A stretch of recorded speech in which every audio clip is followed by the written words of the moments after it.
CSK தான். தோத்தாலும் ஜெயிச்சாலும் சிஎஸ்கே தான். மேட்ச் நான் எதிர்பார்த்த அளவுக்குலாம் இல்ல. ஓகே டோனி எவ்வளவு ரன் அடிப்பார்னு நினைச்சீங்க? தோனியா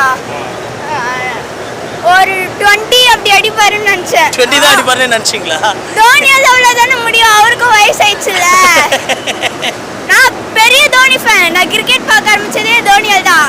மே 22 கேகேஆர் கூட மொத நானும் ஃபர்ஸ்ட் தோனியை பார்த்தேன். எனக்கு அப்பதான் தெரியுமே கிரிக்கெட்னா என்னன்னு.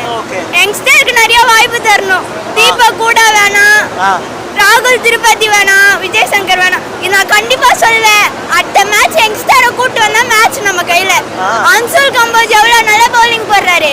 அவர் ஃபர்ஸ்டே கூட்டு